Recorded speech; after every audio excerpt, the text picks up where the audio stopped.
Here we are at the CNC station. What you're seeing behind me is what we call the nesting table, where it's the load and unload of the CNC and automatic labeling. All the nesting, all the optimization, and the automatic the labeling being done, everything is sent down from the CAD/CAM system that they use right here from the office.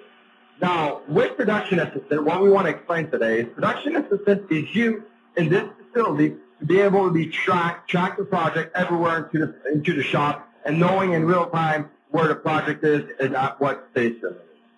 First thing we must understand with Production Assistant is that there is no library. What we're taking in is directly your data coming out from your CAD/CAM system, and we're importing it directly into the system.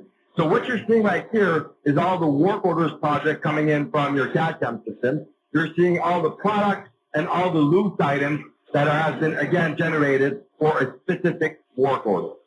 Now, what we're asking to the operator at the CNC is that he's having what we call a start and an end scan sheet, okay? So the operator comes in and only scans his barcode, the first barcode, when he starts a project into the CNC. Then, when he completed the project at the CNC, what he's going to do is start the last barcode scan right here, and automatically the system will update the project to let you know that the project has been completed.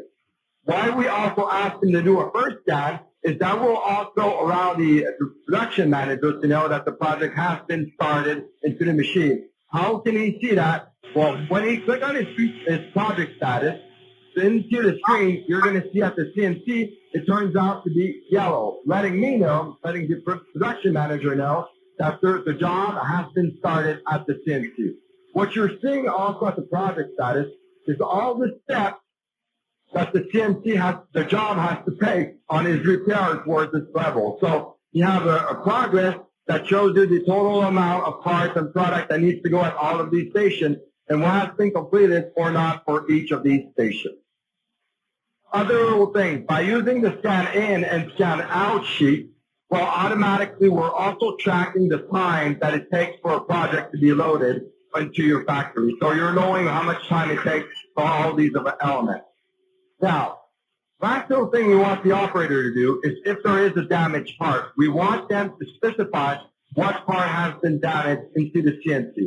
How do we do that? Is that we're taking a part that's been broken with the label being placed by the CNC and just need to scan its unique barcode on it. Automatically, the CNC the system will send me down directly to the right component and specify me that's the part I want to call to be damaged, okay? Why do we call damage into the system? Well, at least we don't have to walk around with a piece of paper or a sheet to ask the engineer to do the part.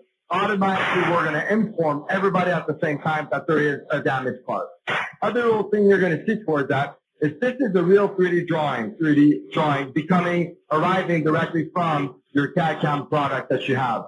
Automatically, we redraw what has been done by that 3D product from the CAD/CAM system. So there's no library or no elements like that. So if you add in a shelf or a specific cutout, automatically that's what you're going to see into your drawing right there.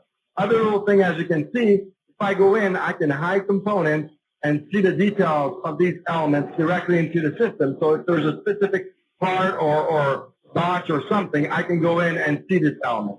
I can also see what is the machining on this part if I wanted to specific details to see if that part looks like. Now, once that's done, I'm just going to go in, scan my barcode to load up the right part again, call it as being a damaged part. You're going to see a list of reasons. All these reasons can be personalized. I'm going to select the reason why it's been broken, and automatically I'm going to have orange bar right here, and everywhere down into the shop, they will see that there's an orange damaged part. By selecting that damaged part also, it sends down a signal. It could be to the office, or in this case, it would be a CNC repair station that is there to receive that pop-up signal that goes.